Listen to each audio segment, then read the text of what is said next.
thank you for having me. And I noticed that there are lots of seats here in the front which had a sign of being reserved, but I don't think we need them anymore. So if you're looking for a spot to sit, please take one of those. So I like to thank the organizers for inviting me. I don't particularly like to thank them for the title they gave me. And so I didn't choose that title. So I'm very happy with the first part of it, the new therapies in cystic fibrosis. Translating these to a fiscally challenged environment is certainly challenging for me. So, but if I think about a fiscally challenged environment, that's probably applicable to almost all countries around the world outside of some Gulf states such as Qatar and the Emirates, where money doesn't seem to be an issue. But for most other healthcare environments, that is an issue. So I added some more or less appropriate slides to my presentation that will focus on this aspect, and we'll see how it goes. And I realize that there's a broad background within the audience. So some of you being medical experts, some of you being more personal experts with cystic fibrosis, being patients or families that have patients with cystic fibrosis. So I tried to keep this relatively simple in most of the aspects of my talk so everybody can understand it. Let's see. Okay, so if we talk about new therapies, one of the important developments in cystic fibrosis was this time point, September 8th, 1989, when the gene for cystic fibrosis was discovered. And that was already an international effort of collaboration between researchers at the Hospital for Sick Children, where I work now, and in Ann Arbor, where Francis Collin was at this point in time. And at this stage, there was the expectation within a short period of time we would know what causes cystic fibrosis, and that would then help us to translate this into new therapies. But you can see it has taken quite a long time until this has actually happened and materialized. And I'm having some problems with this pointer, but hopefully it will advance at some point. Otherwise, I'm going to be stuck with this one slide. No,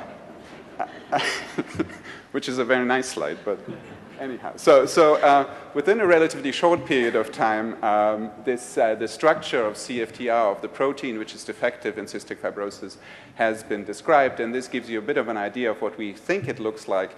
It's actually not a static structure. It moves around quite a bit. It sits in the membrane, but it works as a pump for ions such as chloride, and can be regulated through the R domain that you find in the middle of it.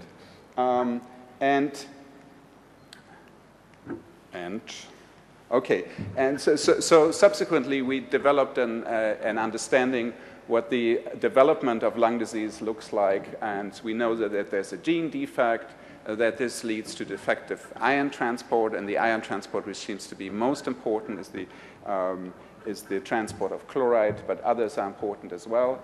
And this then leads to airway surface depletion, which means that there's not enough fluid on the surface of the cells in the airways. And then that leads to defective mucus clearance, and then to the cycle of events that we see in our patients: mucus obstruction, infection, and inflammation. And traditionally, when we think about therapies that we have used in cystic fibrosis, we have mainly focused on these areas below: mucus obstruction, infection, and inflammation. And actually, even though I put anti-inflammatory therapy here, we haven't been as successful with that. So it's mostly mucolytics and antibiotics.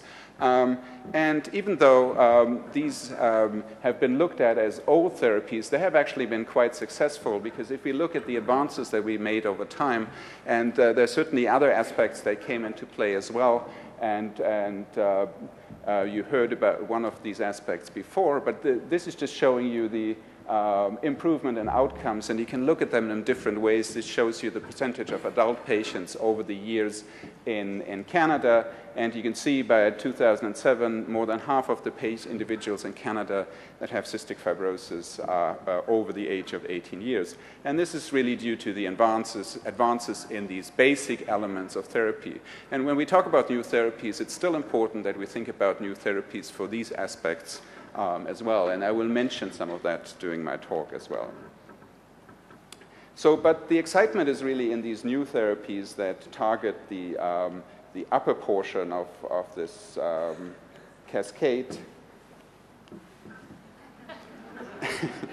And so these involve either direct effects on the gene by using gene therapy that I'm not going to talk about, CFTR pharmacotherapy, and this is where the hype is right now.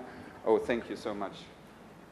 Then the other approach is to target the salt transport, the defective, and we haven't been quite as successful with that, and I give you an example for that.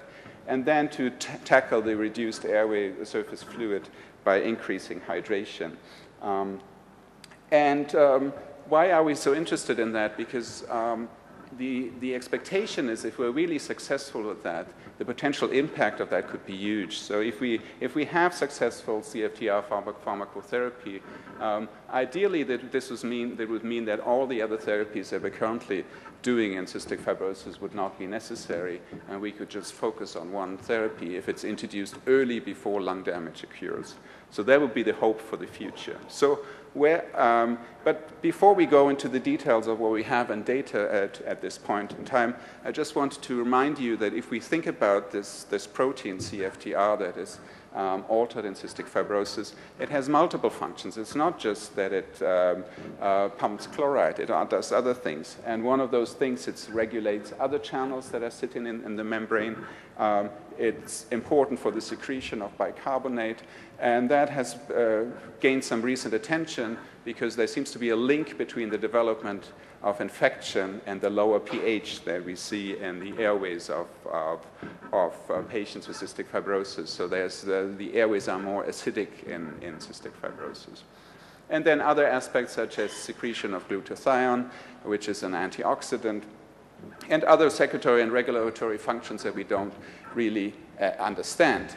And this is important if we think about how to best treat cystic fibrosis, because if we just target on chloride secretion, that might not do the job.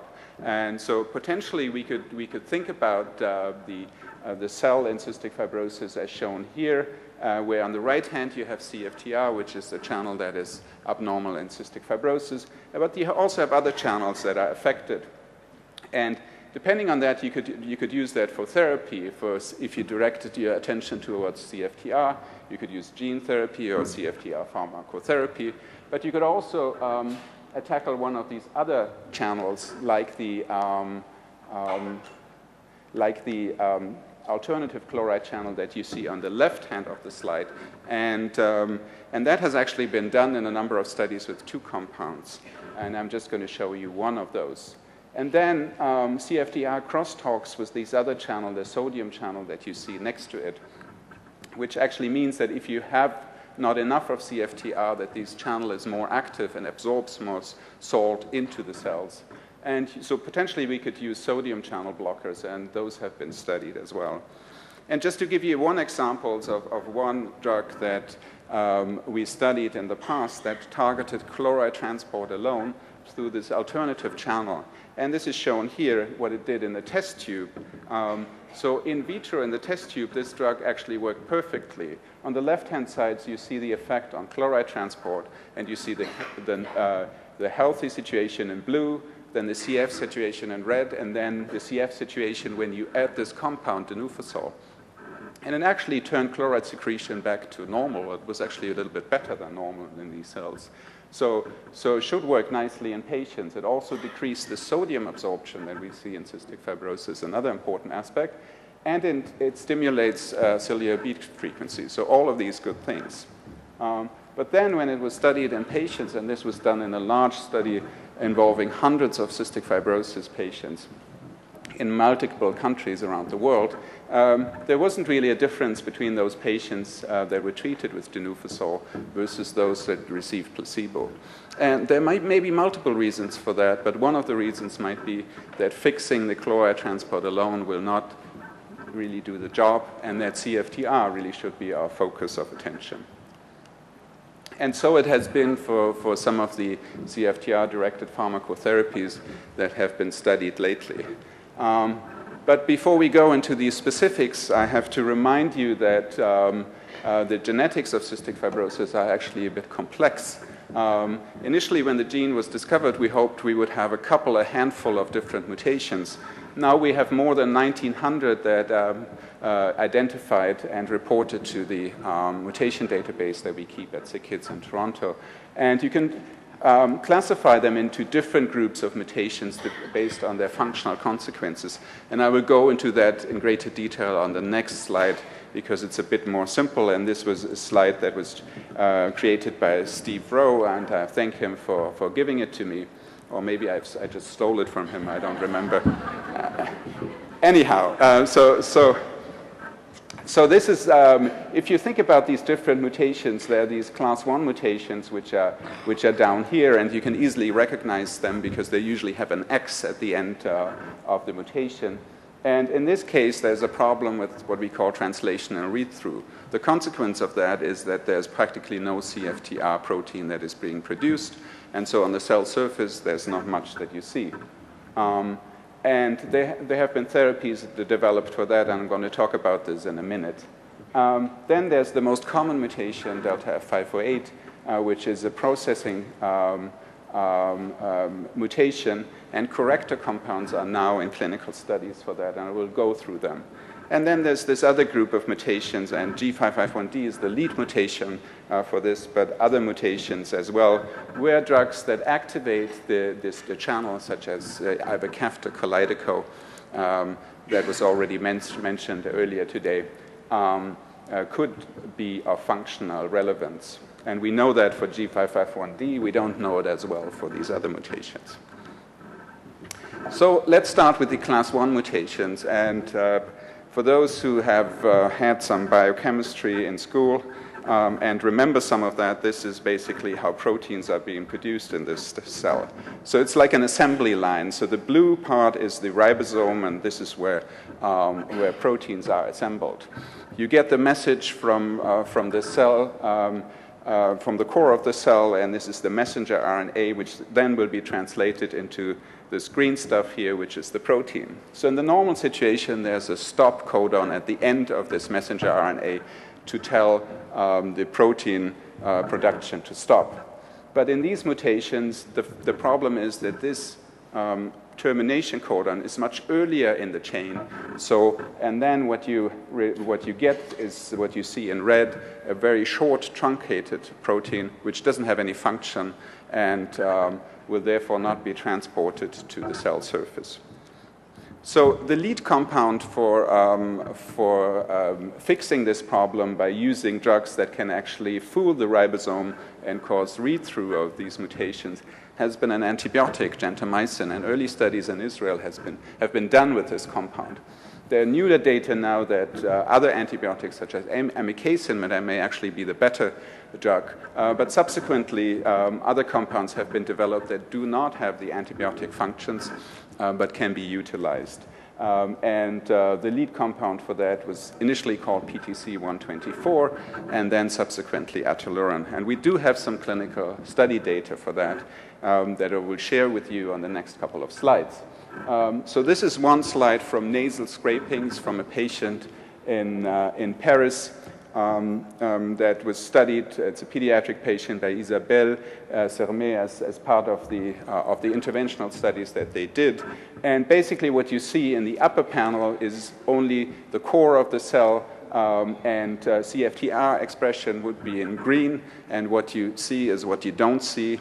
In the absence of drug treatment, there's no expression of CFTR on the cell surface. What you see in B is the situation that the patient that was treated with the compound atelurin, actually you begin to see CFTR expression on the cell surface in patients. So there was a lot of interest in that, and there was a larger study that was done in patients around the world. And we've seen some results for that relatively recently. And these are the phase 3 study results for lung function for FEV1, which is the parameter we usually look at in cystic fibrosis studies. And if you look at this, first of all, the grayish line is the placebo line. And you can see that patients within this 1 year of study had about a 5.5% decrease in lung function. which is a bit more than we usually see in cystic fibrosis. But these stop mutations are considered to be severe mutations. So patients with these mutations tend to have a little bit more of lung function decline. And then in patients that were treated, which you see in the green line, there was still a decline in lung function, but not quite as much, and the difference was 3%. So not very much. And for those of you that are into statistics, what is shown here is not the confidence interval, which would overlap, but the standard errors. So there's a problem in how these data have been shown, and the difference between the two groups is not really statistically significant. But then there was a subgroup analysis looking at patients that were not on inhaled antibiotics versus those that were receiving inhaled antibiotics. And what you can see here, that patients that were receiving any kind of inhaled antibiotics did not seem to have any effect, whereas those patients that were not receiving inhaled antibiotics, those treated with ataluren seemed to have some benefit from therapy. But look again in terms of the decline in the placebo group, which was quite substantial in this study. And the rationale for that was that antibiotics such as aminoglycosides would actually interfere with the effect of the drug ataluren, and thereby patients who would be on inhaled antibiotics would not benefit.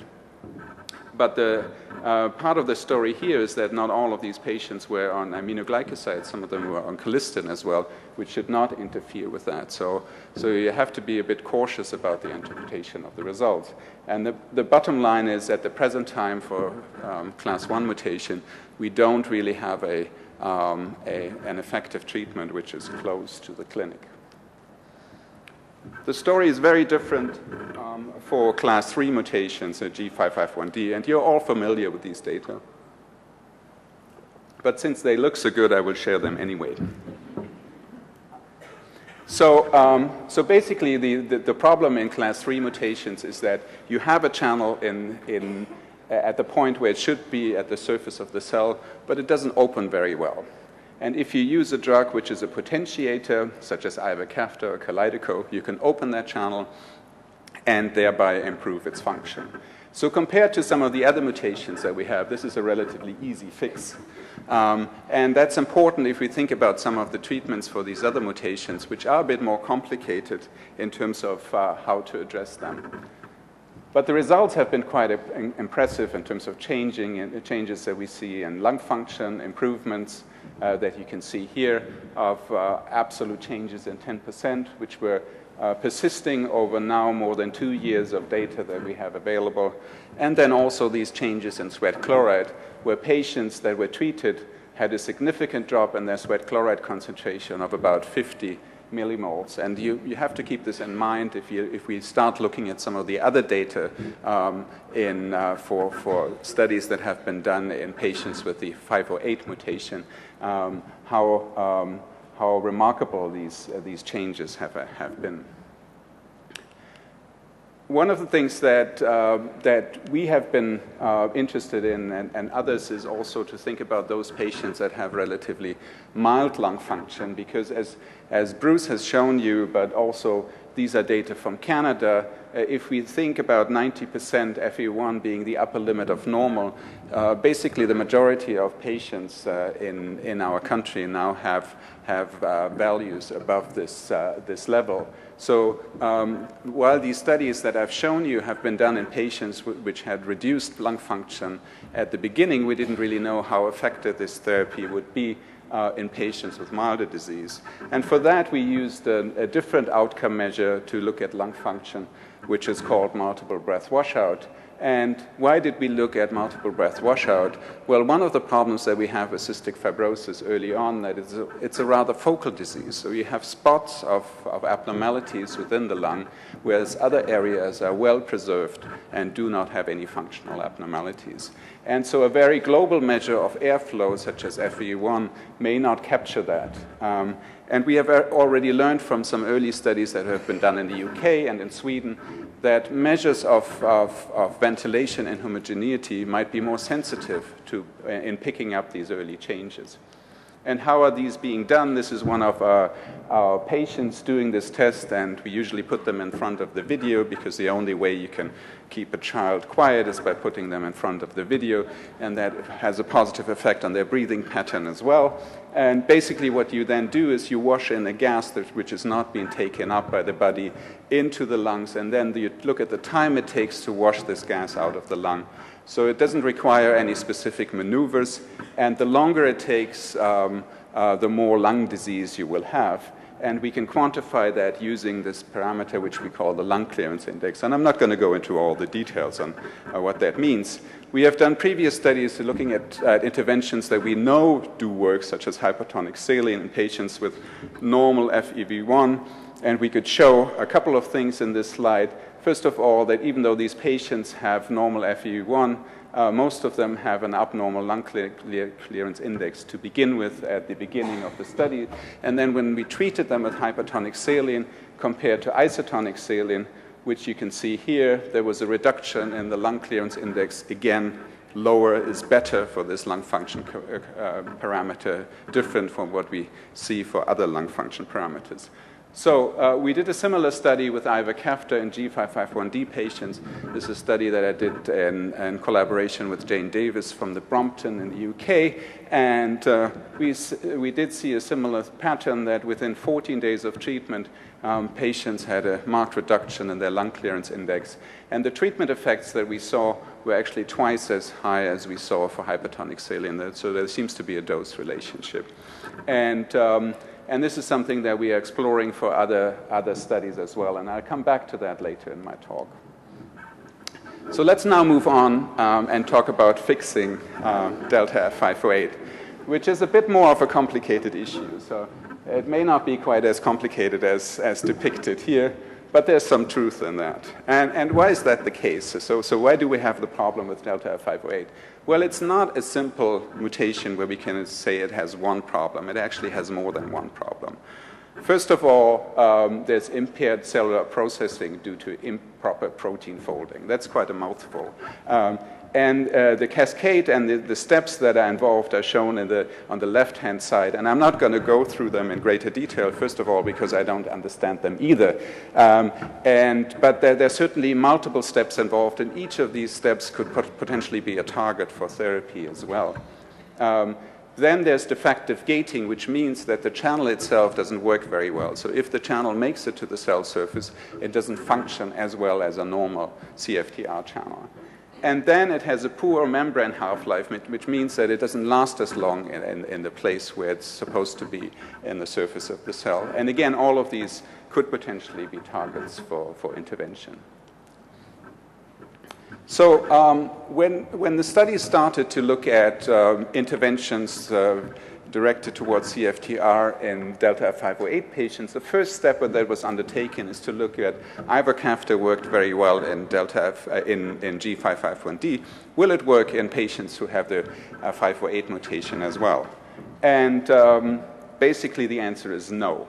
So this is showing you sweat chloride results of patients that were treated with ivacaftor and the expectation wasn't necessarily that this would be the case, but it was important to have this piece of information moving forward with the subsequent studies. And so there was no difference in lung function, a very limited reduction in sweat chloride of about 3 millimole. Remember, in G551D patients, it was 50 millimole. So ivacaftor alone will not do the job in delta F508. So how about a corrector alone? And the corrector, and they all have these funny names now. Lumicaftor is the one that has been picked for the drug that previously has been described as VX809. And if you look at the lower panel here, this shows you the results for reduction in sweat chloride. And you can see it's a bit more than we've seen for ivacaftor alone in delta F508. So about 8 millimole, and it's dose dependent, so higher doses will give you more of a reduction. The upper panel shows you lung function results for patients that were treated. And in this, we actually saw some changes that were a bit unexpected, because in higher doses of lumicaftor, patients actually had a reduction in their lung function that became apparent in these studies. But the plan was always to combine these two approaches and to use a corrector plus a potentiator. Because if you look at this in cellular studies, this is really what gives you much more bang for the buck.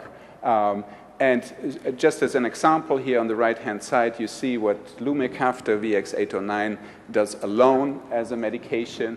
It increases your CFTR function to about 15%. But then if you combine it with ivacaftor, you go into this range of 30 to 40%, which we expect to be clinically meaningful. Why do we expect this to be clinically meaningful? Because carriers of the CF gene have somewhere between 30 and 70% of CFTR expression, and carriers of CFTR genes are not showing any signs of the disease. So this combination therapy has then been studied in what we call a phase 2 study. And you can see it's a relatively complicated design, and I won't go into all the details of it.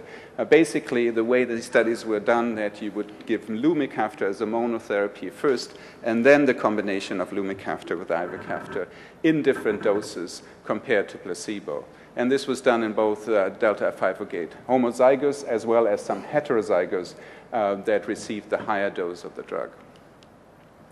And just to show you what the placebo group did initially, so under monotherapy, not much of a change, a little bit of a decline during the second phase of the study. And then the lower doses of monotherapy didn't show much of an effect except for some drop in lung function again. And at that point, you begin to see some positive changes in terms of lung function increasing above the baseline to about 2%. But the higher dose group was really the one that caught attention, where initially there was a decrease in pulmonary function. But then with combination therapy, there was a positive effect. Again, if you look at the delta, it's about 6% delta versus placebo. It's not quite as impressive as for ivacaftor in G551D, but it is a positive trend. And this is now being studied in in 2 large studies that are done across the world. And we hopefully will get the information whether this is helpful in a relatively short period of time.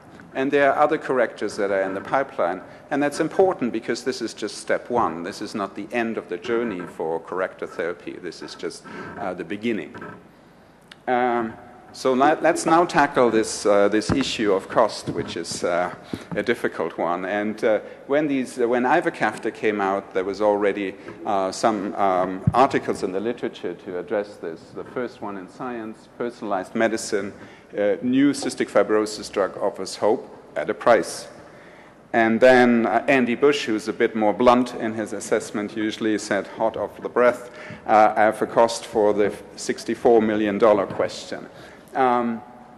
So how do we address that? Certainly drug development costs money, and industry wouldn't do this unless they can they get some return for their investment.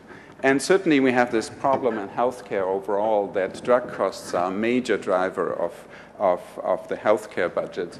And so in most countries there's a tendency to try to reduce this. And with new therapies coming along, the costs will certainly go up, not just in cystic fibrosis. We see this a similar pattern in other areas such as cancer therapy. So how do we deal with that? Well, and it's difficult because how do we deal with it as society? And this is just an example from a cartoon from the US, but it actually applies to almost all countries. So on the left hand end, you can see this is what I want in terms of healthcare, the best provision ever, and this is what I want to pay. It's certainly much smaller. But it comes at a cost. And if we think about us as healthcare providers, we're certainly wearing at least 2 hats. On one hand, we want to make sure that our patients will get access to all medications possible. On the other hand, we are also taxpayers and don't want the taxes to rise on an ongoing basis. And then we're probably wearing a couple of more hats by having these interactions with industry to move these drugs forward. So I made this very inappropriate slide and you can criticize me for it. And this is the question, can we find a relationship between effect size that we see in clinical studies and the cost for the drugs? And what I did here is I plotted the monthly cost for some of the medications that we use in cystic fibrosis and their cost. And you can see there was a relatively linear relationship for hypertonic saline, which had the lowest increase in lung function in the clinical studies, to azithromycin, Dornase alpha, and tobramycin. But ivacaftor is off the chart in every aspect. But it's off the chart in terms of the efficacy as well, because if you compare the effect size that we've seen for some of these other medications, it's much, much lower. So I think for ivacaftor, that made a somewhat easier story in terms of bringing it to the market, at least in many countries around the world. It will become much more complicated if we look at subsequent therapies which may not have the similar effect size, and that is to be expected for some of the correctors that are currently in clinical studies. So, and we certainly don't want to be in this situation that we have wonderful drugs available, but patients cannot access them because the threshold to getting these medications are just too high for patients that cannot afford to pay for them. So, so what will we expect in the future for CFTR corrector therapies? As I told you, there are multiple targets that exist to improve CFTR trafficking to the cell membrane and then its function in the membrane. We think we have a good potentiator already, and we also think that one corrector is likely not sufficient to return CFTR function to baseline, so we will need more than one. And response to individual and combination therapy will certainly vary between patients. And how do we capture this variability if we think about combining 2, 3, 4, 5 correctors with a potentiator? And finding the right combination will be important, not just to, in terms of the response, but also to limit costs. And there are multiple approaches that can be used. One of the approaches that we're thinking about in Toronto is kind of a high-tech approach that I just wanted to mention here, and this is using a patient-specific stem cell approach. And we have some proof of principle from a study that we've published this year. And what was done in this study in collaboration with our stem cell colleagues is to use skin cells and isolate stem cells from the skin of CF patients and then turn them into airway epithelial cells by reprogramming them. And then you can use these airway epithelial cells to test specific drugs and response to specific therapies. And we would like to expand that in the future so we can do this in multiple patients because this was just a pilot project. So we can see whether there's a close relationship between the response that we see in the test tube and the clinical response. And maybe that will help us in the future to develop some assays that we can use in CF patients to look at their clinical response. But let's now move on from CFTR pharmacotherapy to some of the more traditional therapies and that are way cheaper, such as hypertonic saline. And the reason we are interested in these therapies is because we believe that airway surface liquid, which is shown here as this bluish layer on top of the airway cells, is one of the problems in cystic fibrosis, that there's not enough of it. Even though there's some question whether this is really a primary abnormality or not, because we have some data from the CF pig, which doesn't express any CFTR, so there should be no CFTR function. And even though in newborn CF pigs, we don't see this lack of fluid on the surface of the cell. So there might be some secondary events that are important for driving the airway surface dehydration that we see in cystic fibrosis, such as viral infections and other events. And that would also explain why the distribution of these abnormalities is not homogeneous throughout the lung in cystic fibrosis. So, but ideally, if we have a good agent such as hypertonic saline or mannitol that increases water on the surface of the cell, then we could fix this problem of the cilia not working well, of the mucus transport not working well, and that would be a nice way of fixing the underlying problem independent of genotype. Ideally, we would like to do this very early on in cystic fibrosis before we have many secondary events. And one of the studies that we did in recent years is the inhaled saline infant study, the ICIS study, where we looked at hypertonic saline as an early intervention strategy, thinking about this as something that we could use as a preventative therapy early on in cystic fibrosis.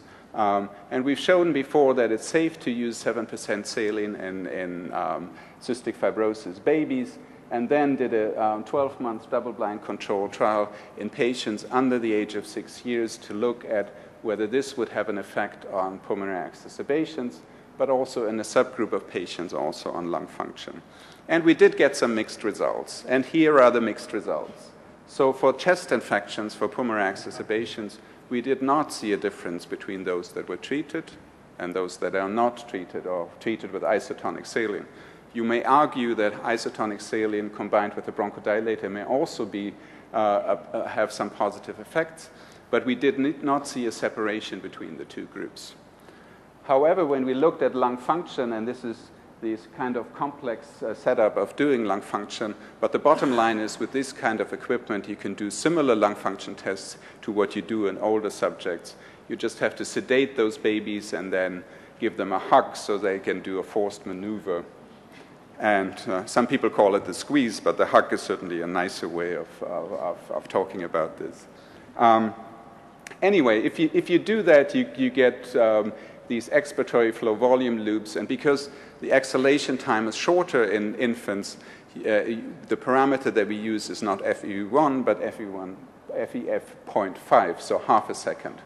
And when we looked at this in patients that were treated with hypertonic saline versus patients that were treated with isotonic saline, we did see that at the end of the study, and this was about a tenth of the overall study population that were treated in one of these groups, so the overall it was about 20% of the population, we did see some positive trends in lung function, so that, which would support that there was some effect of hypertonic saline. We also did see some effects on the lung clearance index in a subgroup that we studied in Toronto in 25 of these children that were participating in the study at our center. And this has just been published in the Blue Journal yesterday, and basically shows that patients that were treated with hypertonic saline had a positive decrease in their lung clearance index, again indicating that there might be some effect of the intervention. So how do we put this together? So what have we learned from this study? What we learned is that the same outcome measures that we use in older subjects may not work in children, and that's especially the case for symptom scores and pulmonary exacerbation, not so much for pulmonary function tests. So in these younger children, studies using objective measures of function and maybe also structure may be more suitable. And we therefore feel that the follow-up studies will be needed to address this and clarify the role of hypertonic saline treatment in young children with cystic fibrosis. And this study will likely be called SHIP. And just as an example, I showed you one of the SHIPs that you might be familiar with. And hopefully this study will come off the ground as quickly as this SHIP moves. Anyway, so at the end of my presentation, I want to briefly talk about infection and inflammation in just a few slides, because this is a topic that I could talk about for at least an hour, and then Sue wouldn't have a chance to give her presentation. So certainly what we see in cystic fibrosis, if we look over time, that there's a shift in the organisms that we see.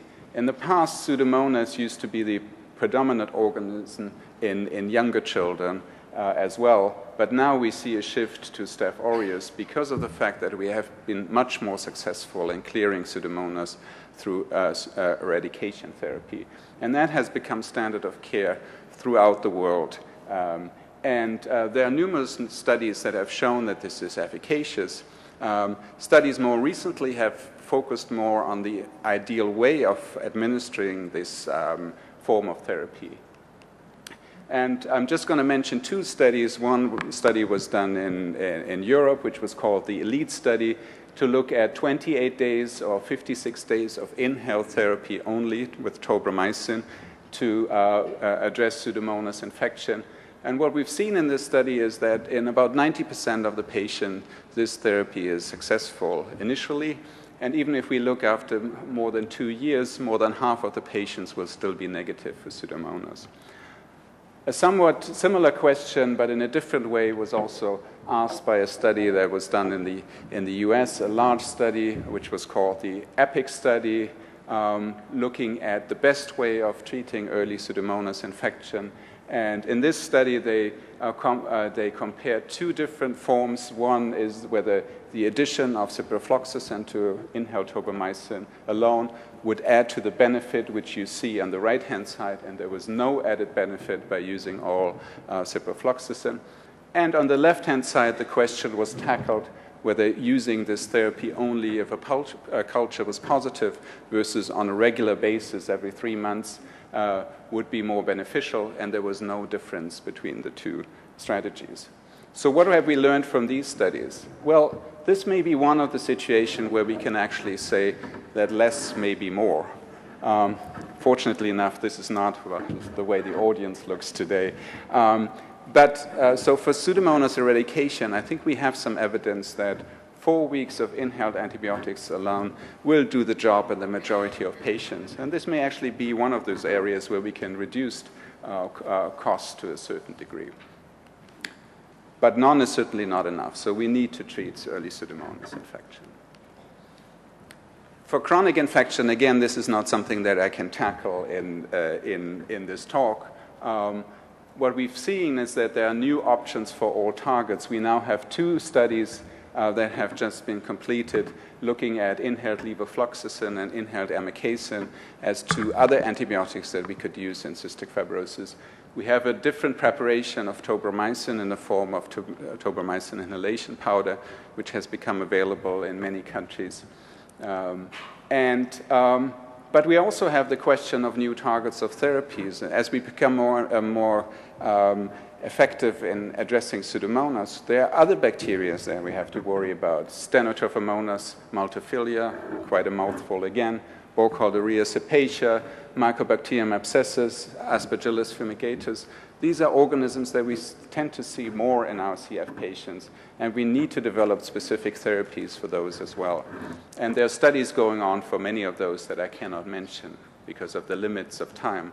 And then we also have to move beyond the idea that we have one drug and one target of infection, because many of our patients have multiple organisms at the same time, and we probably have to find better ways of understanding this complexity and then also addressing this complexity in therapy.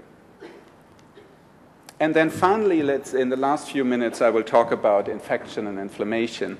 And this has been an area that we have discussed over many years in terms of the chicken and egg question of what comes first. Is it infection?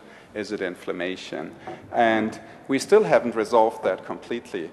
And in the end, it's probably not that important because we know that the majority of our patients will have inflammation in their airways, whether they have infection or not.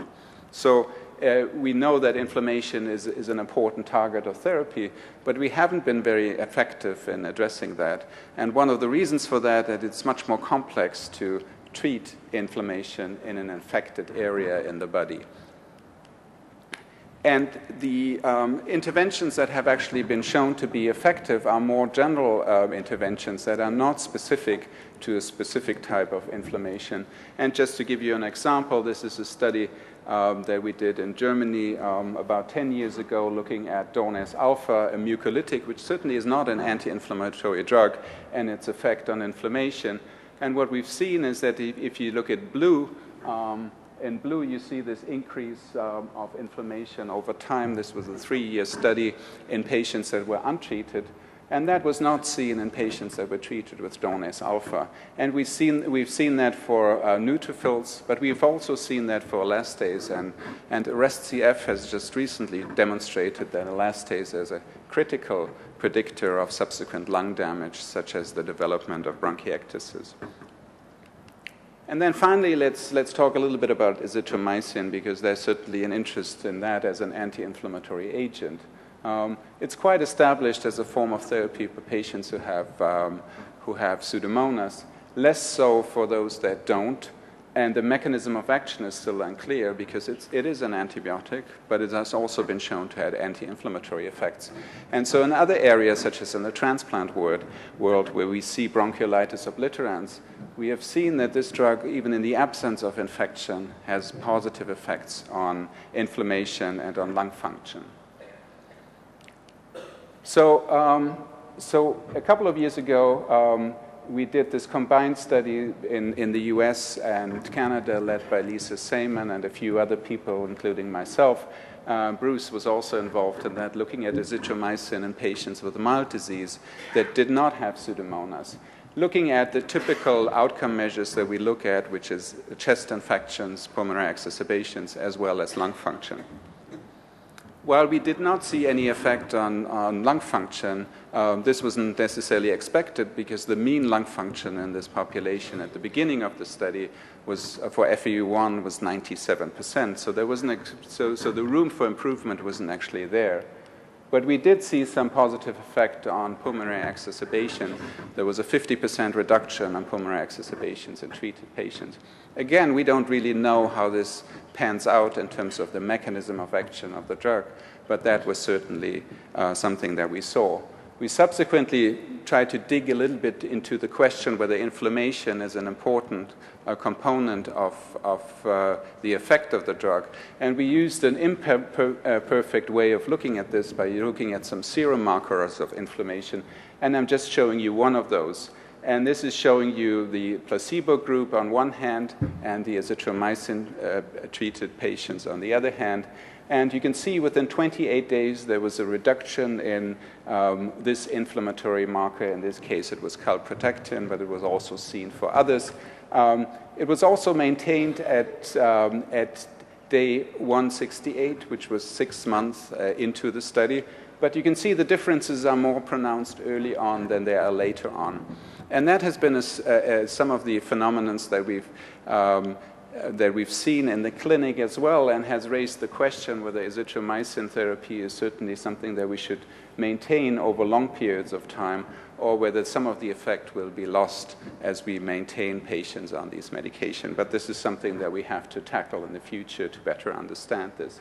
And many of you will know that this is currently being studied as an early intervention study in Australia in babies with cystic fibrosis and its potential to prevent the development of bronchiectasis.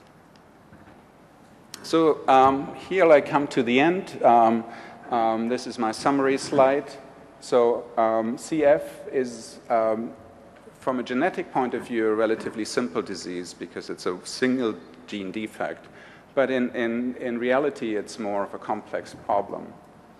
But it serves as a model how interventions such as drug approaches, such as CFTR therapy, can be used to treat genetic disorders. And this is why there's a lot of interest in industry as well at this point in looking at CF as a model for other diseases as well.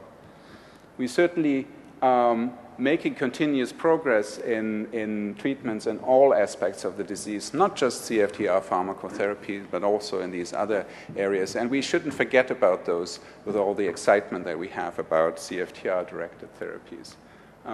We have to find better ways of quantifying efficacy, especially in patients with mild disease and in young children, where we haven't done such a good job in the past. And then finally, access to new therapies will likely be a major challenge in the future, and I do not have any solution for that. Sorry. So with that, I would just acknowledge some members of my team and some of the funding agencies that support my work and others, and I'll be happy to take some questions. Thank you very much.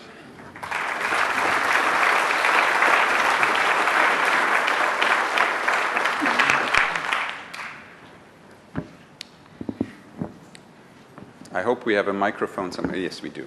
Yeah, we do. So we do have 5 minutes for questions. If people would like to come to the microphone, those coming, please introduce yourselves. And if you don't want to introduce yourself, that's fine too. And perhaps I'll kick off. Felix, can I draw you out on perhaps your approach to azithromycin use? Are there times when clinically you'll stop it and then reintroduce it? And has that proved to be successful? Yeah, I can't really tell you that we have a good strategy of dealing with that. We certainly do this in some patients, that we introduce it, stop it again, and then reassess the situation. It's always a bit of a problem, because if you think about its effect being to prevent subsequent exacerbations, that's not an effect that you see in the short term. So it's a tricky situation. So for patients that have Pseudomonas, we usually keep them on it on a long-term basis. We are more struggling with these patients that do not have Pseudomonas in terms of how to utilize this, what the threshold is to introduce it, and also how we deal with this in terms of maintaining them on therapy. But certainly there's quite a bit of discussion in the community of how to best utilize azithromycin in this patient population, because the long-term efficacy, but also potential side effects, are not really entirely clear at the present time.